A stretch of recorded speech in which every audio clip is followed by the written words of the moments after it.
നമസ്കാരം. 17-ാം തീയതി മുതൽ 20-ാം തീയതി വരെ തിരുവനന്തപുരത്ത് പത്മനാഭ തിയേറ്ററിൻ്റെ പുറകിലുള്ള മാടൻകോവിലിൽ 20 പേരുടെ ഫലങ്ങൾ പറയും ഒരു ദിവസം. ഞാൻ ജീവിതത്തിൽ മനുഷ്യരുടെ ഓരോ അവസ്ഥകളെക്കുറിച്ച് ഇങ്ങനെ ചിന്തിക്കും.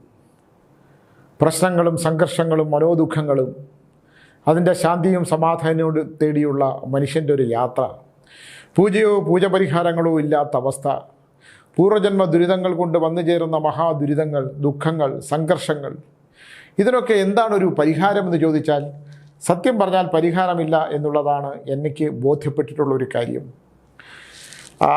പിതൃദോഷങ്ങൾ തീർക്കാതെ, പിതൃക്കളുടെ ദോഷങ്ങൾ, മരിച്ചുപോയവരുടെ നമുക്ക് മുമ്പ് ജീവിച്ചിരുന്നവരുടെ ദോഷങ്ങൾ തീർക്കാതെ ഒരു പൂജകൾക്കും പരിഹാരമില്ല, ഒരു ഹോമങ്ങൾക്കും പരിഹാരമില്ല എന്ന് പറയാൻ ആണ് എനിക്കിഷ്ടവും. എനിക്കത് ബോധ്യപ്പെട്ടിട്ടുള്ളതുമാണ്. നമ്മളിപ്പോൾ നമ്മുടെ പൂർവികർ നമുക്കുണ്ടാക്കി തന്ന സ്വത്തുക്കൾ തന്നിട്ടുണ്ടെങ്കിൽ ആ സ്വത്തുക്കൾ ക്രമേണ അത് ഓരോ തലമുറകൾ കടന്ന് നമ്മളിലേക്ക് വരിക, അത് സത്യസന്ധമായ മാർഗത്തിലൂടെ ഉണ്ടാക്കിയതല്ലെങ്കിൽ ആ ഉണ്ടാക്കിയ മൂന്നാം തലമുറയോടുകൂടി അതിനെ നാശം സംഭവിച്ചു കഴിയുക, അതിലെ ദുരിതങ്ങൾ ഉണ്ടാകുക, നമുക്ക് അർഹതയില്ലാത്ത എന്ന് പറഞ്ഞാൽ ഈ പൂർവികർക്ക് അർഹതയില്ലാത്ത സ്വന്തമാക്കിയതാണെങ്കിൽ ആ സ്വത്ത് നമ്മളും അനുഭവിക്കേണ്ടി വരികയാണെങ്കിൽ അതിലേക്ക് വന്നു ചേർന്ന ദുരിതങ്ങൾക്കൊന്നും പരിഹാരങ്ങളില്ല. സർപ്പക്കാവുകളും ക്ഷേത്രങ്ങളും ക്ഷേത്രക്കുളങ്ങളും ഒക്കെ വെട്ടിമൂടി അതിന് പുറത്തൊക്കെ വലിയ ഫ്ലാറ്റുകളും വീടുകളും ഒക്കെ വെച്ച് അപ്പോഴത്തെ ഭൗതികമായിട്ടുള്ള ഭ്രമങ്ങളിൽ ജീവിച്ച് അവസാനം ദുരിതങ്ങളിൽപ്പെട്ട് ജീവിതത്തിൻ്റെ അവസാന കാലം, ശൈശവവും ബാല്യവും കൗമാരവും യൗവനവും ആ യൗവനാവസ്ഥയും കഴിഞ്ഞ് വാർദ്ധക്യം. നമ്മളെ ചെറുപ്പക്കാരിൽ പലരും വിചാരിക്കുന്നത് വാർദ്ധക്യം എന്ന് പറയുന്ന ഒരു അവസ്ഥയില്ല. നമ്മളൊരിക്കലും ചിന്തിക്കാതെ പോകുന്ന നമ്മുടെ രോഗങ്ങളെക്കുറിച്ച് ഏതു നിമിഷവും നമ്മളിലേക്ക് വന്നു ചേരാവുന്ന, നമുക്കൊരു പാരസെറ്റമോൾ, ഒരു പനി വന്നാൽ നമ്മൾ പോയി ഒരു പാരസെറ്റമോൾ വാങ്ങിച്ച് കഴിക്കും.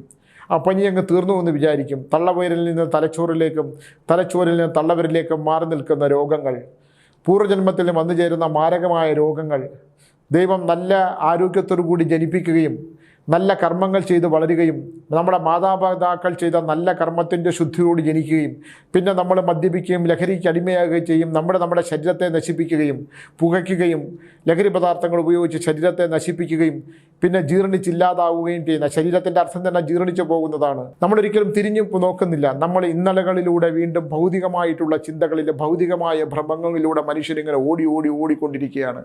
സാമ്പത്തിക ബാധ്യതകൾ, ഭൗതിക സുഖങ്ങൾ, ഏത് ദൈവത്തെ പിടിച്ചാലാണ് നമുക്ക് രക്ഷപ്പെടാൻ കഴിയുക? ഓരോ ദൈവവും ആരെയും രക്ഷപ്പെടുത്താൻ കഴിയില്ല. നിൻ്റെ കർമ്മമനുസരിച്ച് നീ എന്ത് കർമ്മമാണ് ചെയ്യുന്നത്, ആ കർമ്മമനുസരിച്ചുള്ള ശുദ്ധമായ കർമ്മത്തോടുള്ള ഉയർച്ചയല്ലെങ്കിൽ നമുക്കൊരാളെ പറ്റിക്കാം, ചതിക്കാം, വഞ്ചിക്കാം, വ്യാമോഹങ്ങളൊക്കെ കൊടുത്ത് എന്തൊക്കെയോ ഞാൻ ഇന്നിപ്പോൾ കേൾക്കുന്നതൊക്കെ വാർത്തകളൊക്കെ വളരെ വളരെ ദയനീയമായിട്ടുള്ള ഒരുപാട്. ഞാനിങ്ങനെ കുറേ നിശ്ചലമായിട്ടിരിക്കുകയാണ്. ഓരോരുത്തരും രാവിലെ 8 മണി മുതൽ ഞാൻ 1 മണി വരെ അവിടെ ഫലം പറയും. എനിക്ക് ഫലം പറയാൻ പറ്റില്ല. ഞാനിങ്ങനെ ഇരിക്കുവാണ് കേട്ടുകൊണ്ട്. എന്ത് പരിഹാരമാണ് പറഞ്ഞു കൊടുക്കുക? അതിൽ വളരെ വ്യത്യസ്തനായിട്ടുള്ള ഒരു കാര്യം, അതാണ് ഞാൻ പറയാൻ വന്നത്. എന്നെ കഴിഞ്ഞ ഒരു വർഷമായിട്ട് ഒരാൾ എന്നെ വിദേശത്തു നിന്ന് വിളിക്കുന്നു. ഞാൻ ഒരേ രീതിയിലുള്ള 2 സംഭവങ്ങളാണ്. അപ്പോൾ അദ്ദേഹം വിളിച്ചു എന്നെ, സ്വാമി ഞാൻ വിദേശത്തു നിന്ന് വരുമ്പോൾ എനിക്ക് സ്വാമിയെ ഒന്ന് കാണണം. ഞാൻ പറഞ്ഞു ശരി വന്നോളൂ, ധാരാളം പേര് വിളിക്കുമല്ലോ, എല്ലാവർക്കും ഒന്നും സമയത്ത് എന്നെ ഒന്ന് കാണാൻ പറ്റുമെന്നില്ല. ഞാൻ പറഞ്ഞു ശരി നിങ്ങൾ വരൂ, ഞാൻ ജീവിച്ചിരിപ്പുണ്ടെങ്കിൽ കാണാം. അതെന്താ സ്വാമി അങ്ങനെ പറയുന്നത്? അത് ഒരു ഉറപ്പുമില്ലല്ലോ. നമ്മൾ അടുത്ത നിമിഷം ഉണ്ടെന്ന് എന്താണൊരു ഉറപ്പ്? ഞാൻ ചോദിക്കുന്നൊരു കാര്യമാണ്. നമുക്ക് കാണാം, ഞാൻ അടുത്ത മാസം വരുമ്പോൾ കാണാം, അടുത്ത മാസം കാണാം എന്ന് നമുക്കൊരു ഉറപ്പുമില്ല. പിന്നെ സുഖമാണോ എന്ന് ചോദിച്ചാൽ എന്താണ് സുഖം എന്ന് പറയുന്ന അവസ്ഥ? ഞാനപ്പോൾ ഒപ്പം തന്നെ ഞാൻ മറുപടിയും, സുഖം എന്ന് പറയുന്നത് ജഡാവസ്ഥയിൽ മാത്രം സംഭവിക്കുന്നതാണ്. ബോധമില്ലാതെ കിടക്കുമ്പോൾ മാത്രമാണ് സുഖം. പിന്നെ അല്ലെങ്കിൽ ഗാഠമായ നിദ്ര. ഇത് രണ്ടുമാണ്. ഗാഠമായ നിദ്രയിൽ നമ്മളറിയാതെ നമ്മൾ ആ നിദ്രയിൽ കിടക്കും, അതൊരു സുഖമാണ്. ഇല്ലെങ്കിൽ ജഡാവസ്ഥ, നമ്മൾ ജഡമായി കിടക്കുമ്പോൾ നമ്മളെ ഒരു സ്പന്ദനവും നമ്മൾ അറിയുന്നില്ല, ഒരു വേദനയും നമ്മൾ അറിയുന്നില്ല. നമ്മളെ ജഡമായ അവസ്ഥയിലേക്ക് നമ്മളായി. ഒന്നും നമ്മളെ ഭ്രമിപ്പിക്കുന്നില്ല. നീ അനുഭവിച്ചതൊക്കെ, നീ ശരീരത്തിലേക്ക് നീ അനുഭവിച്ച് തീർന്ന ദുഃഖവും ദുരിതവും ഒക്കെ നീ നിന്നിലേക്ക് ആവാഹിച്ച് ദഹിപ്പിച്ച് നീ മറ്റൊന്നിലേക്ക് ചെന്നു ചേരാനായിട്ട് മോക്ഷപ്രാപ്തിക്ക് വേണ്ടി നീ കിടക്കുകയാണ്. ഗരുഡ പുരാണത്തിലെ ഹൈന്ദവ സംസ്കാരത്തിലെ ഗരുഡ പുരാണത്തിൽ പറഞ്ഞ പോലെ നീ ചെയ്യുന്ന കർമ്മങ്ങൾക്കനുസരിച്ച് നീ വൈതരണി നദിയിലാണോ അതോ സ്വർഗ്ഗവാതിൽ തുറക്കുന്ന നേരത്താണോ നിൻ്റെ മൃത്യു. നീ ദുരിതങ്ങളാൽ നിൻ്റെ കുടുംബത്തിൽ മരണപ്പെട്ടു പോയ ആരെങ്കിലും, ഞാൻ ചിലരും ബോധാവസ്ഥയിൽ കിടന്നുകൊണ്ട് ഈ അടുത്ത കാലത്ത് കിടന്നു പറയുന്ന ഇന്ന ആൾ വന്ന് നിൽക്കുന്നു. എൻ്റെ ഈ അടുത്ത കാലത്ത് എന്നെ അത്ഭുതപ്പെടുത്തിയ ഒരു സംഭവം, ഒരു 2-3 ആഴ്ചയ്ക്ക് മുമ്പ്, 2 ആഴ്ചയ്ക്ക് മുമ്പ് എനിക്ക് പ്രിയപ്പെട്ട ഒരാൾ, പ്രിയപ്പെട്ട അതായത് സന്തോഷം ലത എന്നൊക്കെ പറയുന്നത് എനിക്ക് ഏറ്റവും വേണ്ടപ്പെട്ടവരാണ്. അപ്പോൾ സന്തോഷം ഒരു ദിവസം വിളിച്ചിട്ട് പറഞ്ഞു, എനിക്കറിയാവുന്ന ഒരാളാണ്, അദ്ദേഹം ഇങ്ങനെ ആരോഗ്യം വളരെ മോശമായ ഒരു അവസ്ഥയിലാണ്, ഒന്ന് വന്ന് കാണണം, അദ്ദേഹത്തിൻ്റെ സഹോദരനുമായിട്ട് ഭയങ്കര ബന്ധമാണ്, സഹോദരന് കാണണം. അപ്പോൾ ഞാൻ പറഞ്ഞു കാണാൻ വരണ്ട, കാരണം ഒരാൾ വിളിക്കുന്ന സമയം വെച്ച് തന്നെ അദ്ദേഹത്തിന് രോഗാവസ്ഥയോ മൃത്യു അവസ്ഥയോ പറയാൻ പറ്റും. ഞാൻ പറഞ്ഞു വരണ്ട. അതെന്താണ് സ്വാമി? അത് അവസ്ഥ മോശമാണ്, എനിക്കതിനെ പരിഹാരം പറയാനോ അല്ലെങ്കിൽ ആ മൃത്യുവിൻ്റെ അവസ്ഥയെക്കുറിച്ച് പറയാനോ സാധ്യമല്ല. അപ്പോൾ പറഞ്ഞില്ല, സ്വാമിയെ വന്ന് കാണാൻ പറ്റുള്ളൂ എന്ന് പറഞ്ഞിട്ട് വൈകുന്നേരമായപ്പോൾ അവർ വെമ്പായത്തെ വീട്ടിലേക്ക് വന്നു. ഞാൻ നോക്കുമ്പോൾ ഒരു നല്ല ചെറുപ്പക്കാരനാണ്. ഞാൻ വളരെ അടുത്ത കാലത്താണ് ഒരേ ഗർഭപാത്രത്തിൽ നിന്ന് വന്ന സഹോദരങ്ങളെ പോലും പുറംകാലി കൊണ്ടടിച്ച് പണത്തിന് വേണ്ടി വഴക്കോണം കോടതിയും വഴക്കും വ്യവഹാരങ്ങളും വെറുപ്പോടുകൂടി പരസ്പരം തിരിഞ്ഞു നടക്കുന്ന, ഒരു പാത്രത്തിലിരുന്ന് ആഹാരം കഴിക്കുകയും ഒരുമിച്ച് കൈയിട്ട് വളരുകയും ഒരുമിച്ച് ജീവിക്കുകയും ചെയ്യുന്നവർ വളർന്ന് വലുതായി കഴിയുമ്പോൾ ദൈവത്തിൻ്റെ സാന്നിധ്യങ്ങൾ നഷ്ടപ്പെട്ട് പൈശാചികമായ ശക്തി കയറി ബന്ധുത്വം ശത്രുക്കളെ പോലെ പെരുമാറുന്ന അവസ്ഥയിൽ നിൽക്കുന്നിടത്താണ് സ്വന്തം സഹോദരൻ്റെ അവസ്ഥ. അയാൾ ആശുപത്രിയിലാണ്, അയാൾ PRS ആശുപത്രി കിടക്കുവാണ്. ആ കിടക്കുന്ന അവസ്ഥയിൽ എൻ്റെ മുമ്പിൽ വന്ന് അദ്ദേഹം പൊട്ടിക്കരയുന്നു കണ്ണീരിൽ നിന്ന്. ഞാൻ പറഞ്ഞു, അയ്യോ ഇതിൻ്റെ അവസ്ഥ മോശമാണ്, എനിക്ക് രക്ഷപ്പെടുത്താൻ പറ്റുമെന്ന് എനിക്ക് അറിഞ്ഞുകൂടാ, ഞാനിതിൻ്റെ ഒരു ഫലം നോക്കട്ടെ എന്ന് പറഞ്ഞ് 2-3 ഞാൻ പേരുകൾ ഇങ്ങനെ പറഞ്ഞു.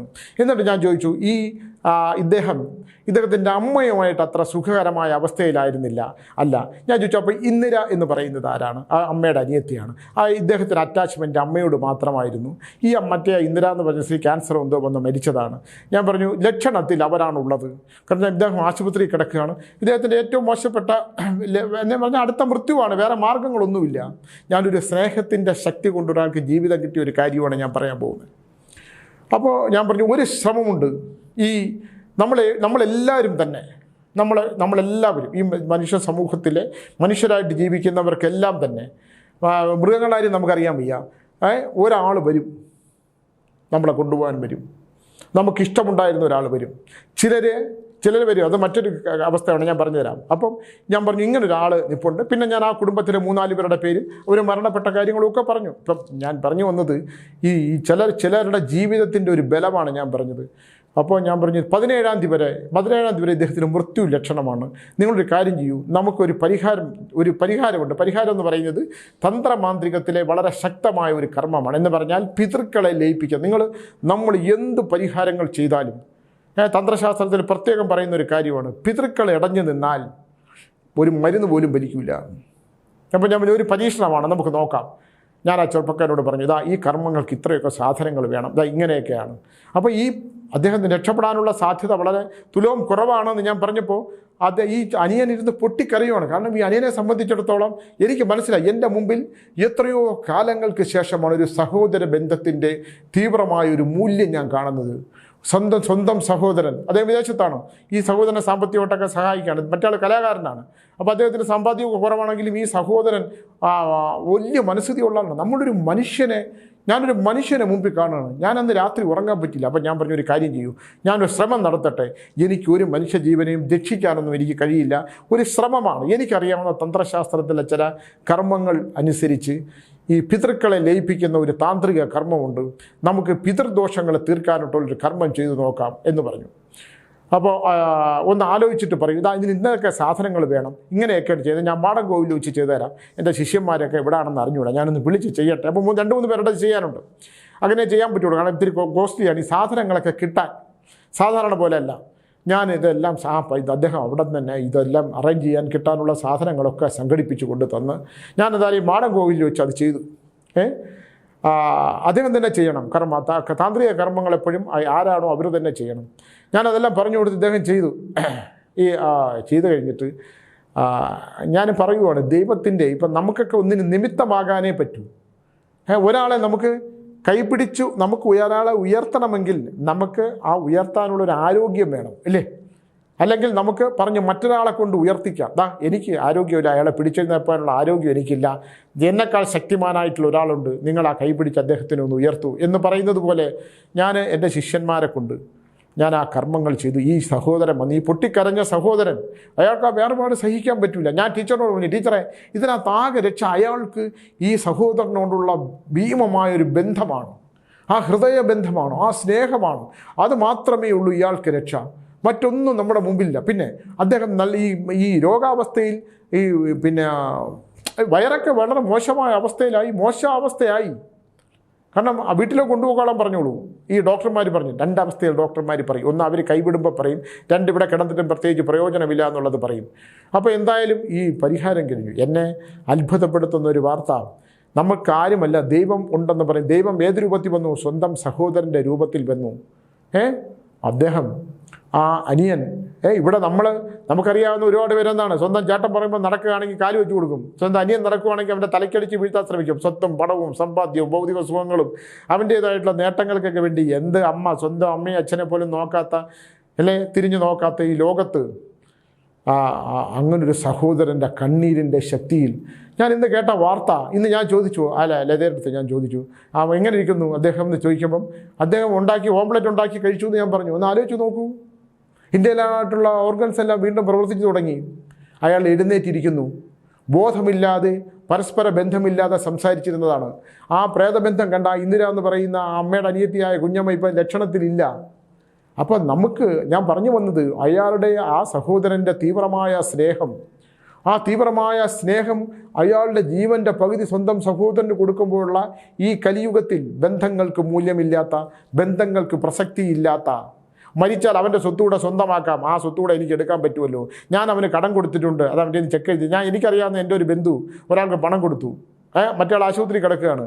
അപ്പോൾ ഭാര്യ പറഞ്ഞു, എനിക്ക് നിവർത്തിയില്ല, എന്നെ ഒന്ന് സഹായിക്കണമെന്ന് പറഞ്ഞപ്പോൾ ഇയാൾ പറഞ്ഞു, ഞാൻ പണം തരാം, പക്ഷേ സ്വന്തം സഹോദരനാണ്, ഇഷ്ടംപോലെ പണം പലിശ കൊടുക്കുന്നവനാണ്, ഞാൻ പണം തരാം, പക്ഷേ നീ ആ വസ്തു എഴുതി എനിക്ക് തരണം. ആ ഭാര്യ ആശുപത്രിയിൽ നിന്ന് പോയി മരണാവസ്ഥയിൽ കിടക്കുന്ന ഭർത്താവിനെ രക്ഷിക്കാൻ ഈ മനുഷ്യന് ആ വസ്തു എഴുതി കൊടുത്തു. ആ വസ്തു എഴുതി കൊടുത്തതിന് ശേഷമാണ് ഇയാൾ ആശുപത്രിയിലെ പൈസ മുഴുവൻ അടച്ചത്. എന്നിട്ട് ഇദ്ദേഹം എന്നോടൊക്കെ പറഞ്ഞു, ആ പൈസ മുഴുവൻ ഞാനാണ് കൊടുത്തത്, എല്ലാം ചെയ്ത്. അവൻ്റെ വസ്തു ലക്ഷക്കണക്കിന് വരെയുള്ള വസ്തു എഴുതി മേടിച്ചിട്ടാണ് കൊടുത്തത്. പക്ഷേ കൊടുത്തയാളിൻ്റെ അവസാന കാലം ഒരു വശം തളർന്ന് വളരെ ദയനീയമായൊരവസ്ഥയിൽ മൃത്യു സംഭവിച്ചു. ആ കാലത്താണ് സ്വന്തം സഹോദരൻ്റെ ആ ഇച്ഛാശക്തി കൊണ്ട് മരണാവസ്ഥയിലേക്ക് പോയ 17-ാം തീയതിക്ക് ഒരപ്പുറത്തേക്ക് കടക്കൂല എന്ന് ഞാൻ മനസ്സിൽ ഉറപ്പിച്ചൊരു കാര്യമാണ്. പക്ഷേ ദൈവ സാന്നിധ്യങ്ങൾ എങ്ങനെ ഏത് രൂപത്തിലാണ് വരുന്നു എന്നറിയാൻ വയ്യ. അത്തരത്തിൽ ഒരു ശക്തി, ദൈവികമായ ഒരു ശക്തിയുടെ സഹോദരൻ്റെ സ്നേഹബന്ധം കൊണ്ട് ആ ഒരു മനുഷ്യൻ എഴുന്നേറ്റിരുന്നു എന്ന് മാത്രമല്ല, അയാൾക്ക് ജീവിതം തിരിച്ചു കിട്ടിയ ഒരു സത്യം ഇതെൻ്റെ മുമ്പിൽ ഒരു 7 ദിവസത്തിനകം നടന്നൊരു കാര്യമാണ്. ഞാനിന്ന് അവിടെ ഇരുന്നപ്പോഴത്തേക്ക് ഞാൻ ഇങ്ങനെ സന്തോഷം ഇന്നലെ രാത്രി വിളിക്കും, ഇവരുമായിട്ട് ബന്ധമുള്ള അദ്ദേഹം എങ്ങനെ ഇരിക്കണം, അല്ല സ്വാമി വ്യത്യാസമൊക്കെ ഉണ്ട്, ശരിയാണ്. അപ്പം അങ്ങനെ ജീവൻ തിരിച്ചു കൊടുക്കാൻ പറ്റുന്ന ഒരു കാര്യം, ഇത് ഞാൻ പറഞ്ഞു വന്നതിൻ്റെ ഒരു കാര്യം എന്താണെന്ന് പറഞ്ഞാൽ, ഇത് പറയാനുള്ളതിൻ്റെ ഒരു കാരണം, ഒരച്ഛന് ഇന്ന് എന്നെ വിദേശത്തുനിന്ന് വിളിക്കുന്ന ആൾ, അദ്ദേഹം ഇന്ന് അപ്രതീക്ഷിതമായിട്ട് എന്നെ കാണാൻ വന്നു. സ്വാമി എന്നെ മനസ്സിലായില്ല, ഞാൻ കുറേ കാലങ്ങളായിട്ട് സ്വാമിയെ വിളിച്ചുകൊണ്ടിരുന്ന ആളാണ്. അപ്പോൾ ഞാൻ ലക്ഷണം നോക്കിയിട്ട് പറഞ്ഞു, നമുക്ക് സന്താനങ്ങളില്ലല്ലോ, സന്താന ബന്ധനമാണല്ലോ, സന്താന ബന്ധനത്തിന് കാരണം എന്താണ് എന്ന് ചോദിക്കുമ്പം എൻ്റെ അച്ഛനാണ് എന്നാണ് പറഞ്ഞത്. ഞാൻ ഞെട്ടിപ്പോയി. സ്വന്തം മകൻ ഒരു വിവാഹം കഴിക്കുന്നു, ആ വിവാഹത്തിൽ സന്താനങ്ങളില്ലാതെ വരുന്നു. അച്ഛൻ ഇഷ്ടമല്ലാത്ത വിവാഹമോ ഇഷ്ടമുള്ള വിവാഹമോ എന്തോ കാരണങ്ങൾ കൊണ്ട് ശംഖ് പൊടിച്ചൊരു ദുർമന്ത്രവാദം ചെയ്ത് ഇദ്ദേഹത്തിന് കൊടുത്തു എന്നാണ്. കൊടുത്ത് ഇദ്ദേഹത്തിൻ്റെ സന്താനം ഈ ഭാര്യയ്ക്ക് പോലും 15 വർഷമായി കുട്ടികളില്ലാതെ പോയി. ഒന്ന് ആലോചിച്ച് നോക്കൂ, സ്വന്തം അച്ഛൻ ഒടുവിൽ രോഗാവസ്ഥയിലായി. രോഗാവസ്ഥയിൽ ജീവിക്കാൻ പറ്റാത്ത ഒരു പ്രത്യേക മാനസികാവസ്ഥയിൽ അദ്ദേഹം ഇന്നത്തെ ദിവസം എന്നോട് നേരിട്ട് പറഞ്ഞതാണ്, മുറിപ്പാലത്തടി മാടന്തമ്പുരാൻ ക്ഷേത്രത്തിൽ വെച്ച്. കാരണം ലക്ഷണത്തിനകത്ത് സന്താനങ്ങളില്ല. ജനിക്കേണ്ട സന്താനം എന്ന് പറഞ്ഞാൽ രണ്ടുപേർ തമ്മിൽ ഇണചേരുമ്പോൾ ജനിക്കുന്ന കുട്ടികൾ ഇല്ലാതായി പൊടിഞ്ഞു പോകുന്നു എന്നുള്ളതാണ്. ഒന്ന് ആലോചിച്ച് നോക്കൂ, എന്തൊരു ക്രൂരമായ ആഭിചാര കർമ്മമാണ്. സ്വന്തം പിതാവ് ചെയ്തതാണ് മകനോട്. അങ്ങനെ കർമ്മം ചെയ്ത് അവസാനം ഈ അച്ഛൻ വിളിച്ചു പറഞ്ഞു, നിനക്ക് കുട്ടി ജനിക്കൂല, ഞാൻ നിനക്കെതിരെ കനത്ത ആഭിചാരം ചെയ്തിട്ടുണ്ട്, ഇങ്ങനെയാണ് ചെയ്തതെന്ന്. ഒന്ന് ആലോചിക്കൂ. അയാളുടെ ദുരിതം, അതിഭീകരമായ ദുരിതത്തിൽപ്പെട്ട അയാൾ മരിച്ചു. ആ അമ്മ അതിലും ഭീകരമായി മരിച്ചു. അമ്മ ഒന്നും അറിഞ്ഞിട്ടില്ല, സഹിക്കാൻ പറ്റാതെ ഹൃദയം പൊട്ടി ആ സ്ത്രീ മരിച്ചതെന്ന് കണ്ടങ്ങനെ പറഞ്ഞത്. അപ്പം ഇതേപോലെയാണ് ഒരാൾ, അയാളെ മകനെ ലാളിച്ച് വളർത്തിക്കൊണ്ടുവന്നു, പണം പലിശ കൊടുക്കുന്ന ആളാണ്, ഇഷ്ടം പോലെ സ്വത്തുണ്ട്. മകനെ ഇങ്ങനെ ലാളിച്ച് വളർത്തിക്കൊണ്ടുവന്നപ്പോൾ മകൻ അങ്ങേരുടെ അദ്ദേഹത്തിൻ്റെ ഓഫീസിലെയോ ഡ്രൈവറുടെയോ ഒരു മകളെ പ്രണയിച്ച് വിവാഹം കഴിക്കാൻ തീരുമാനിച്ചു. ആ പെണ്ണുമായിട്ട് ഇയാൾ ഒളിച്ചോടി. അച്ഛനോട് പറഞ്ഞു, എൻ്റെ ഡ്രൈവറുടെ കൂടെയോ എൻ്റെ എച്ചിൽ പാത്രം കഴിയുന്നു എൻ്റെ മകളെ നിനക്ക് കിട്ടിയുള്ളൂ, എനിക്കത് പറ്റില്ല, ഞാൻ അവളെ കല്യാണം കഴിക്കാൻ സമ്മതിക്കില്ല, എൻ്റെ സ്വത്തും ഒന്നും നിനക്ക് തരില്ല എന്ന് പറഞ്ഞു. അവന് ആ പെൺകുട്ടിയെ പ്രണയിച്ച് വാക്കുകൊടുത്ത് പോയതുകൊണ്ട് അവൻ ആ പെൺകുട്ടിയെ വിവാഹം കഴിച്ചു. ഇവിടുന്ന് വിട്ട് ഗുരുവായൂർ അങ്ങോട്ട് പോയി കല്യാണം കഴിച്ചു കഴിഞ്ഞപ്പോഴത്തേക്ക് ഒരു സുപ്രഭാതത്തിൽ ആകെ നാണക്കേടായി. അപ്പോൾ നാട്ടുകാർ പറഞ്ഞു, ചേട്ടാ നിങ്ങൾ ഈ പണമൊക്കെ പലിശയ്ക്കൊക്കെ കൊടുത്ത് ഇത്രയും ചിട്ടി കമ്പനിയൊക്കെ നടത്തി പൈസ ഉണ്ടാക്കിയല്ലോ, നിങ്ങൾ അവനൊരു ജീവിതം അവൻ വന്ന് ജീവിച്ചു കൊടുക്കുക, അവൻ്റെ ഇഷ്ടമുള്ളൊരു പെണ്ണിനോടൊപ്പം ജീവിച്ചോട്ടെ, ഈ പണവും സ്വത്തും സമ്പാദ്യവും ഒക്കെ ആർക്ക് കൊടുക്കാനാണോ? അപ്പോൾ ഇയാൾ പുനർചിന്തനം നടത്തിയിട്ട് അവരെ എന്നാൽ വിളിക്കാൻ പറഞ്ഞു. വിളിച്ച് ഗംഭീരമായൊരു കല്യാണം അങ്ങ് നടത്തി. നാട്ടുകാരെ മുഴുവൻ വിളിച്ചു. ഒരു മനുഷ്യൻ്റെ കാര്യമാണ് ഞാനീ പറയുന്നത്. എല്ലാവരും ഇയാളെ അങ്ങോട്ട് വിളിച്ചാൽ, ഞാൻ ഇന്നും നാളെ മുതൽ ചിട്ടിക്ക് ആൾക്കാർക്ക് പണം പലിശയ്ക്ക് കൊടുക്കില്ല, എനിക്കുള്ള സ്വത്തുക്കളും സമ്പാദ്യങ്ങളും ഈ സൗഭാഗ്യങ്ങളെല്ലാം തന്നെ ഞാൻ അവന് കൊടുക്കുകയാണ്, എനിക്കിതൊന്നും ആവശ്യമില്ല, ഞാൻ സന്യാസം സ്വീകരിക്കാൻ പോവുകയാണ്. സന്യാസം ഇതുപോലെ തോന്നിവാസം ചിട്ടി കമ്പനിയൊക്കെ നടത്തി പലിശയും കൊടുത്ത് ഇഷ്ടംപോലെയൊക്കെ ജീവിച്ചിട്ട് എല്ലാ ഭൗതിക സുഖങ്ങളും അനുഭവിച്ചു കഴിഞ്ഞ് കണ്ടവൻ്റെ എല്ലാം പിടിച്ചു പറിച്ച് ഇഷ്ടം പോലെ സ്വത്തും പണമൊക്കെ ഉണ്ടാക്കിയിട്ട് അവസാനം മടുക്കുമ്പോൾ എന്നാൽ പിന്നെ ഇനി അങ്ങ് സന്യസിക്കാമെന്ന് വിചാരിച്ചാൽ ദൈവം വിടുവോ വെറുതെ? എന്തായാലും ഈ ഭാര്യ മക്കൾക്കും ഇയാൾ വീടൊക്കെ വെച്ച് കൊടുത്തു, എല്ലാ സൗഭാഗ്യങ്ങളും കൊടുത്തു. അങ്ങനെ കഴിയുമ്പോഴാണ് സന്താനങ്ങൾക്ക് തടസ്സം വരുന്ന ഒരു കാര്യം ഇങ്ങനെ അറിയുന്നത്. അപ്പം ഈ സ്നേഹനിധിയായ അച്ഛൻ, ഈ മകനും മകളും വിചാരിച്ചു, ഇത്രയും സ്നേഹനിധിയായ ഒരു അച്ഛൻ, എൻ്റെ അച്ഛനെ ഞാൻ തെറ്റിദ്ധരിച്ചല്ലോ, ഈ സ്വത്തും പണമൊന്നും ഞാൻ വേണ്ടെന്ന് പറഞ്ഞിട്ട് അച്ഛൻ ഇതെല്ലാം എനിക്ക് ഉണ്ടാക്കി തന്നല്ലോ, ഞാൻ എന്ത് ചെയ്യാനാണ്? മകനെ, എനിക്ക് അബദ്ധം പറ്റിപ്പോയി, ഇതൊന്നും ഞാൻ കൊണ്ടുപോകുന്നില്ല, ഇതെല്ലാം ഞാൻ നിനക്കുള്ളതല്ലേ എന്ന് പറഞ്ഞ് ഈ മകനുമായിട്ട് ജീവിക്കുമ്പം ആ അമ്മയുണ്ട്, ഇദ്ദേഹത്തിൻ്റെ ഭാര്യ. ഈ ഭാര്യ അയാളോട് പറഞ്ഞു, എടാ നിൻ്റെ അച്ഛനെ നീ വിശ്വസിക്കരുത്, ഈ മനുഷ്യൻ എൻ്റെ അടുത്ത് വരുമ്പം ഈ മനുഷ്യൻ ഒന്നുമില്ലാതെ എൻ്റെ ജീവിതത്തിൽ വന്ന ഒരാളാണ്, ഒന്നുമില്ല. നിനക്കറിയോ, എൻ്റെ അച്ഛൻ്റെ കൂടെ ജോലിക്ക് വന്നവനാണ് ഇയാൾ എന്നെ കള്ളം പറഞ്ഞ് ചതിച്ചു വഞ്ചിച്ച് എന്നെ വിവാഹം കഴിച്ചു. എന്നെ വിവാഹം കഴിക്കുന്നതിന് മുമ്പ് ഇയാൾ സ്വന്തം ഭാര്യയെ കൊന്നവനാണ്. ഇയാൾ വിവാഹം കഴിച്ചൊരു സ്ത്രീയെ ഇയാൾ അതൊന്നും എന്നോട് പറഞ്ഞില്ല, ഞാൻ കഴിച്ചു. ഞാൻ സഹിച്ച പോലെ ജീവിതത്തിൽ ഒരു സ്ത്രീയും സഹിക്കില്ല. നീ ഇയാളെ വിശ്വസിക്കരുത്. ഇയാളിത് തന്നതിൻ്റെയും പറഞ്ഞതിൻ്റെയും പിമ്പിൽ എന്തോ ഒരു വലിയ നിഗൂഢമായൊരു സത്യമുണ്ട്. നിൻ്റെ അച്ഛനെ ഞാൻ വിശ്വസിക്കരുത്. ഞാൻ ഈ ഭക്ഷണം ഉണ്ടാക്കി കൊടുക്കുന്നുണ്ട്, ഞാൻ അയാളെ നിന്നെ പ്രസവിച്ചു പോയതുകൊണ്ട്, ഞാൻ അയാളുടെ കൂടെ കിടക്കുന്ന ശയിക്കുന്ന ഒരാളായത് പോയതുകൊണ്ട്, പക്ഷേ എനിക്കൊരിക്കൽ പോലും മനസ്സുകൊണ്ട് അയാളെ സ്നേഹിക്കാൻ പറ്റില്ല, നീ ഇത് വിശ്വസിക്കരുതെന്ന് പറഞ്ഞു. പക്ഷേ അത് ഭയങ്കര സത്യമായിരുന്നു. എന്ത് പറ്റി? മറ്റേയാൾ കൊടുത്തതുപോലെ ഈ മനുഷ്യനെ ആഭിചാരം ചെയ്ത്. ഒന്ന് ആലോചിച്ച് നോക്കൂ.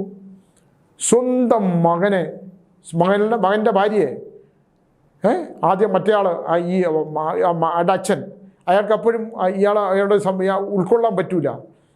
അയാൾ ആദ്യം ഒരു അപകടത്തിൽപ്പെട്ട് മരണമടഞ്ഞു. ദുർമന്ത്രവാദത്തിൻ്റെ ഒരു ശക്തിയാണ് ഞാൻ പറയുന്നത്. ദുർമന്ത്രവാദം എനിക്കത് ബോധ്യപ്പെട്ടിട്ടുള്ളൊരു കാര്യമാണ്. അയാളങ്ങ് മരണപ്പെട്ടു എങ്ങനെയോ. അത് കഴിഞ്ഞ് ഈ പെൺകുട്ടിക്ക് വയ്യാതായി. 3-4 വർഷം കഴിഞ്ഞിട്ടും സന്താനങ്ങളില്ല. എന്ത് മരുന്ന് ചെയ്തിട്ടും ഫലിക്കുന്നില്ല. ശാസ്ത്രത്തിൻ്റെ കണ്ണിൽ ഒരു കുറ്റവുമില്ല. പക്ഷേ ജ്യോതിഷ സംബന്ധമായ വിഷയങ്ങൾ നോക്കുമ്പോൾ കനത്ത ആഭിചാരം കാണുന്നു. ഒന്ന് ആലോചിച്ച് നോക്കൂ. എന്താണോ അച്ഛൻ, അയാളുടെ പ്രതികാരം നോക്കണം. പ്രതികാരത്തിൽ ഞാൻ കഷ്ടപ്പെട്ടുണ്ടാക്കിയ സ്വത്ത് എൻ്റെ കൂടെ ചെയ്ത ഡ്രൈവറുടെയോ എൻ്റെ എച്ചിൽ പാത്രം കഴിയുമ്പോൾ എൻ്റെ മകൾക്ക് കൊടുക്കാനോ ഞാൻ സമ്മതിക്കത്തില്ല എന്ന് പറഞ്ഞിട്ട് ഈ എന്തോ ഒന്ന് എങ്ങനെയാണെന്നുള്ള അറിയില്ല, എന്തായാലും അത് അതിഭീകരമായ ഒരു സ്കിൻ ഡിസീസ് ഉണ്ടാവുകയാണ്. ആർക്കാണ് ഉണ്ടായത്? ഈ അച്ഛനുണ്ടാകുന്നു. ശരീരം മുഴുവൻ വെടിച്ച് കീറുകയാണ്. ശരീരത്തിൽ നിന്ന് പൊട്ടിയൊലിക്കുകയാണ്. നീറ്റൽ കൊണ്ട് സഹിക്കാൻ വയ്യ, കുളിക്കാൻ പറ്റില്ല, മരുന്നില്ല, ഭക്ഷണം കഴിക്കാൻ പല്ലുകളൊക്കെ ദ്രവിച്ചു പോയി. അത്ര ഭീകരമായ ഒരവസ്ഥ. സ്വന്തം കണ്ണാടിയിൽ നോക്കി അലറി വിളിച്ചുകൊണ്ട് അയാൾ പറഞ്ഞു, എടാ മോനെ, ഞാൻ നിന്നോട് ചെയ്തതിൻ്റെ പാപഫലമാണ് ഞാൻ ഈ അനുഭവിക്കുന്നത്. നിന്റെ ഭാര്യ നശിക്കാനായിട്ട്, ആ കുടുംബം നശിക്കാനായിട്ട് കടുത്ത ഒരു ആഭിചാര കർമ്മം ചെയ്തു. അതിൻ്റെ ഫലമാണിത്. എനിക്ക് വേദന സഹിക്കാൻ വയ്യ എന്ന് പറഞ്ഞിട്ട് ഈ അമ്മിക്കല്ലെടുത്തിട്ട് ഇയാൾ തലയടിച്ച് പിളർക്കുകയാണ്. ഒന്ന് ആലോചിച്ച് നോക്കൂ. തലയടിച്ച് പിളർത്തിയിട്ട് തലയോട്ടി ഇങ്ങനെ പൊട്ടിച്ചു എന്നാണ് പറയുന്നത്. ഒന്ന് ആലോചിച്ച് നോക്കൂ. ദൈവം കൊടുക്കുന്ന ഒരു ശിക്ഷ. ആ ഭാര്യ, ഇയാളുടെ അമ്മ അതിങ്ങനെ നോക്കി നിന്നു എന്നാ. ഒരു തുള്ളി കണ്ണീര് പോലും പൊഴിക്കാതെ ഇങ്ങനെ നോക്കി നിന്നു. എല്ലാം ശിഥിലമായി പോയി. കുറേ കാലത്തിന് ശേഷം ആ വീടിൻ്റെ ഒരു അവസ്ഥ വളരെ ദയനീയമായിരുന്നു. അയാൾ ഭീകരമായി മരിച്ചു. ഈ മകനൊരു കർമ്മം പോലും ചെയ്യാൻ നിന്നില്ല. ഞാൻ പറഞ്ഞു അത് ശരിയല്ല. നിങ്ങൾ എൻ്റെ അടുത്ത് വന്ന ആളോട് പറഞ്ഞു കർമ്മം ചെയ്ത് ശരി, നിങ്ങൾ ആ കർമ്മങ്ങൾ ചെയ്യണം. അയാൾ ചെയ്തതിൻ്റെ ഫലം അയാൾ തന്നെയാണല്ലോ അനുഭവിച്ചത്. അതുകൊണ്ട് പരിഹാര കർമ്മങ്ങളൊക്കെ ചെയ്യണം. അയാൾ മരിച്ചു പോട്ടെ. അപ്പം അമ്മയുടെ അവസ്ഥ, അമ്മ പിന്നെ സംസാരിച്ചിട്ടേ ഇല്ല. ഞാനീ പറഞ്ഞു വന്ന നമുക്ക് ചുറ്റും നടക്കുന്ന, നമുക്കറിയാതെ പോകുന്ന, എന്നാൽ സമൂഹത്തിൽ നടക്കുന്ന അധികാരത്തിനും പണത്തിനും സമ്പത്തിനും വേണ്ടി മനുഷ്യൻ ചെയ്തു കൂട്ടുന്ന പാപങ്ങൾ ഒന്ന് ആലോചിച്ച് നോക്കി. എന്താണ് നമ്മൾ നേടുന്നത്? ഈ ശരീരം പോലും നമ്മളിവിടെ ഇട്ടിട്ട് പോവുമല്ലേ? ഓരോരുത്തർ അഹങ്കാരത്തോടു കൂടി ജീവിക്കുന്നു. അഹങ്കാരം ചതിക്കുന്നു, വഞ്ചിക്കുന്നു, പറ്റിക്കുന്നു, എന്തെല്ലാം കാര്യങ്ങളാണ് ചെയ്യുന്നത്. ഞാൻ ഈ പറഞ്ഞ 2 കഥകൾ എൻ്റെ മുമ്പിൽ എൻ്റെ ദൃഷ്ടിയോടുകൂടി നിന്ന് കണ്ടതാണ്. സന്താനം പരമ്പരകൾ വംശങ്ങളില്ലാതെ ഉണ്ടാകാനായിട്ട് സ്വന്തം ഇഷ്ടങ്ങൾക്കനുസരിച്ച് മക്കൾ ഇല്ലാതായപ്പോൾ ചെയ്തു കൂട്ടിയ 2 പേരുടെ ഒരു അനുഭവമാണ് ഞാനിവിടെ പറഞ്ഞത്. മഹാദുരന്തമായി തീർന്ന ഇത്തരം അനുഭവങ്ങൾ നമ്മളൊന്ന് ചിന്തിക്കേണ്ടതാണ് എന്ന് പറഞ്ഞുകൊണ്ട് ഞാൻ നിർത്തുകയാണ്. നമ്മൾക്ക് മുകളിൽ ദൈവമെന്ന് പറയുന്ന ഒരു ശക്തിയുണ്ട്. അപ്പോൾ ഇന്ന് ഞാൻ എൻ്റെ അടുത്ത് ഒരാൾ ചോദിച്ചു, സ്വാമി ഈ കട്ടളപ്പാടികളൊക്കെ മോഷ്ടിച്ച് എല്ലാവരും എല്ലാം വിട്ടല്ലോ, ഇത് കോടതിയും അവരും എല്ലാം കൂടെ അറിഞ്ഞുകൊണ്ട് ചെയ്തതാണോ എന്ന്. ഞാനതിന് മറുപടി പറഞ്ഞില്ല. പക്ഷെ ഒരു മറുപടി ഞാൻ ഈ DNA പ്രേക്ഷകരോട് പറയുന്നതാണ്. ഇതിലിടപെട്ട, അതിൽ അയ്യപ്പ ഭഗവാനെ തൊട്ട, ആ സാന്നിധ്യത്തെ തൊട്ട, ആ ചൈതന്യത്തൊട്ട എല്ലാവരുടെയും വംശത്തിന് വരാൻ പോകുന്ന ഭീകരമായ, അതിന് കൂട്ടുനിന്ന അല്ലെങ്കിൽ അതിന് കൂട്ടുനിൽക്കാൻ വിധിക്കപ്പെട്ട അതിഭീകരമായൊരു വിധി, ആ വിധിയുടെ ദുരന്തം കാണാൻ നമുക്ക്, അല്ലെങ്കിൽ അത് സഹിക്കാനുള്ള ശക്തി ആ പ്രപഞ്ചശക്തി നമുക്ക് തരട്ടെ എന്ന് പറഞ്ഞുകൊണ്ട് നിർത്തുന്നു. നമസ്കാരം.